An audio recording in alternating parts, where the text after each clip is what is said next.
Friends, travel समय की शुरुआत से ही लोगों के बीच एग्जिस्ट करता था।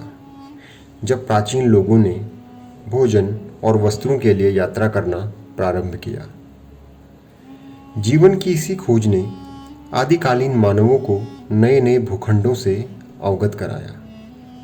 इतिहास के प्रारंभ से ही हमें यह पता चलता है कि उस समय व्यापार, धार्मिक आस्था, युद्ध और पलायन के कारण ही लोग एक स्थान से दूसरे स्थान तक ट्रैवल किया करते थे।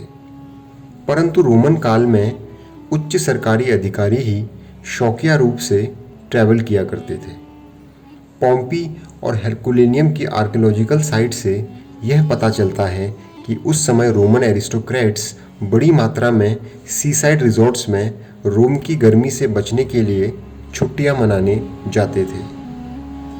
भारत में भी ट्रैवल का ट्रेडिशन दुनिया में सबसे पुराना माना जाता है। मूल रूप से प्राचीन भारत में लोग धार्मिक आस्था और व्यापार के उद्देश्य से ही ट्रैवल किया करते थे।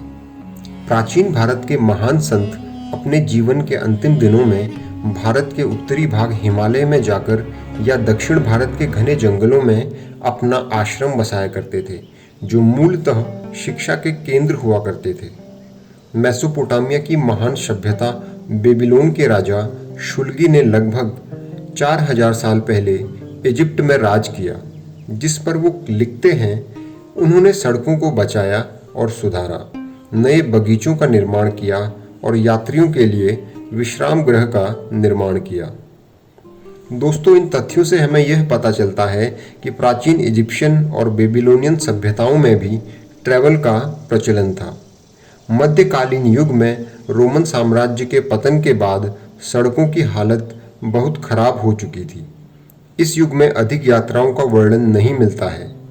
उस समय विश्व के ज़्यादातर भागों में युद्ध का माहौल था, परंतु फिर भी 11वीं और 14वीं सदी के बीच कई प्रमुख यात्री हमें देखने को मिलते हैं, जिनमें से मुख्य हैं बेंजामिन ऑफ टुडेला, मार्क पोलो और इब्न बतूता। जिसमें से इब्न बतूता अपने देश मोरक्को से 14वीं सदी में यात्रा के लिए निकला। वह अपने जन्म स्थान टैंजियर से अरेबिया होते हुए मेसोपोटामिया पहुंचा तथा वहां से एशिया माइनर। 1334 ईस्वी में वह भारत मोहम्मद बिन तुगलक के दरबार में पहुंचा, जहां वह 8 सालों तक रहा। इसके अलावा इब्न बतूता ने स्पेन, सुमात्रा और श्रीलंका का भी भ्रमण किया। 14वीं शताब्दी में पुनर्जागरण काल के बाद लोगों के लिए एक्सप्लोरेशन और खोज के लिए नए दरवाजे खुले और 15th सेंचुरी में हंगरी में लग्जीरियस कोच का आविष्कार हुआ, जो कुलीन वर्ग के लोगों के लिए एक स्टैंडर्ड ऑफ लिविंग का प्रतीक था। परंतु 17th सेंचुरी में लोकोमोटिव इंजन के आविष्कार के बाद ट्रैवल को लोग एक पैशन के रूप में देखने लगे और कालांतर में कई ट्रैवल एजेंसीज का भी जन्म हुआ। 18th सेंचुरी में इंडस्ट्रियल रिवॉल्यूशन के बाद शहरीकरण की शुरुआत हुई, जिसने लोगों को इंडस्ट्रियल सोसाइटी के ढांचे में डाल दिया और लोगों के जीवन शैली में एक नया बदलाव आया, जिसमें ट्रैवल एक महत्वपूर्ण अंग बन गया।